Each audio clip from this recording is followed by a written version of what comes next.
వ్యాప్తంగా భారీగా బోగస్ పెన్షన్లు. దివ్యాంగుల కేటగిరీలో భారీగా బోగస్ పెన్షన్లు. వితంతు విభాగంలో కూడా బాగా ఎక్కువగానే ఉన్నాయి. జిల్లాకు ఒక సచివాలయం పరిధిలో చేపట్టిన పెన్షన్ల తనిఖీలో చాలా అక్రమాలైతే వెలుగు చూశాయి. ఎన్టీఆర్ భరోసా కింద ఇచ్చే సామాజిక భద్రతా పెన్షన్లకు సంబంధించి రాష్ట్ర వ్యాప్తంగా దివ్యాంగుల కేటగిరీలో భారీగా అనర్హులు పెన్షన్లు పొందుతున్నట్లు గ్రామీణ పేదరిక నిర్మూలన సంస్థ అధికారులు ప్రాథమిక అంచనాకు వచ్చారు. ఆ తర్వాత వితంతుల విభాగంలో కూడా ఎక్కువగానే బోగస్ పెన్షన్లు ఉన్నట్లు గుర్తించారు. రాష్ట్ర వ్యాప్తంగా సోమవారం, మంగళవారం జరిగిన సర్వేలో జిల్లాలో ఒక గ్రామ వార్డు సచివాలయం పరిధిలో చేపట్టిన పెన్షన్ల తనిఖీలు ఇది బయటపడింది. ఏ విభాగంలో ఎక్కువగా అనర్హులు ఉన్నారో గుర్తించేందుకు సర్ఫ్ అధికారులు ఈ తనిఖీ నిర్వహించారు. అయితే కొన్ని చోట్ల పెన్షన్ల తనిఖీని లబ్ధిదారులు అందుబాటులో లేకుండా పోయారు. క్షేత్రస్థాయిలోని లబ్ధిదారుల పరిస్థితులను భౌతికంగా అంచనా వేసి అర్హులో కాదో నిర్ధారించాలని చెప్పేసి తనిఖీ అధికారులకు సర్ఫ్ అధికారులు సూచించారు. ఈ మేరకు అనర్హులను గుర్తించడం కష్టతరం అవుతుందని తనిఖీ అధికారులు స్పష్టం చేస్తున్నారు.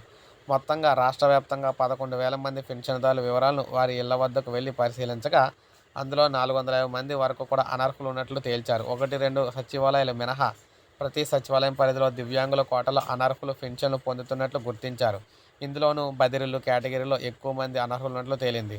ఒకే కుటుంబంలో 2 పెన్షన్లు పొందుతున్నట్లు బయటపడింది. వృత్తిపరంగా చేయూత అందించే పెన్షన్లో కూడా అనర్హులున్నట్లు తేలింది. లబ్ధిదారుల కుటుంబాల్లో 4 చక్రాల వాహనము, కేంద్ర ప్రభుత్వ ఉద్యోగులు, ప్రభుత్వం నిర్దేశించిన దానికంటే పొలం ఎక్కువగా ఉండడాన్ని కూడా గుర్తించారు. పైలట్ ప్రాజెక్టుగా చేపట్టిన తనిఖీల వివరాలను ప్రభుత్వానికి అయితే నివేదించనున్నారు. దీని ఆధారంగా రాష్ట్ర వ్యాప్తంగా తనిఖీ ప్రభుత్వం అయితే నిర్ణయం తీసుకోబోతుంది. సో చూసారు కదా, భారీగా అనర్హులైతే ఉన్నారనమాట.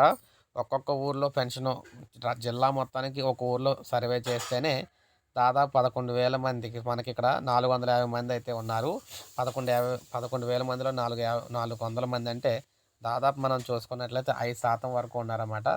సో 5% అంటే మనం చూసుకున్నట్లయితే లక్షకి 5,000 అని చెప్పుకోవచ్చు. ఇక 60 లక్షల పెన్షన్లో మనం చూసుకున్నట్లయితే ఇక్కడ మీరే చూసుకోవచ్చు, మొత్తంగా కొన్ని లక్షల్లోనే ఉన్నారన్నమాట తొలగించాల్సిన వాళ్ళు. సో వీరందరినీ కూడా తొలగించడానికి రాష్ట్ర వ్యాప్త సర్వే అయితే ఖచ్చితంగా చేపట్టబోతుంది ప్రభుత్వం. అయితే ఎటువంటి నిర్ణయం తీసుకుంటుందనే ప్రజలందరూ కూడా ఆసక్తిగా ఎదురు చూస్తూ ఉన్నారు. ప్రభుత్వం సర్వే చేస్తుందా లేదంటే వదిలేస్తుందా అనేది అయితే మనకి ఇంకా అప్డేట్ అయితే రాలేదు. వచ్చిన వెంటనే క్లియర్ ఇన్ఫర్మేషన్ ఇస్తాను మీకు. పెన్షన్లకు సంబంధించి ఏ చిన్న సమగ్ర సమాచారం కావాలన్నా వెంటనే మన ఛానల్ సబ్స్క్రైబ్ చేసుకోండి. అలాగే వీడియోని ఒక లైక్ చేయండి.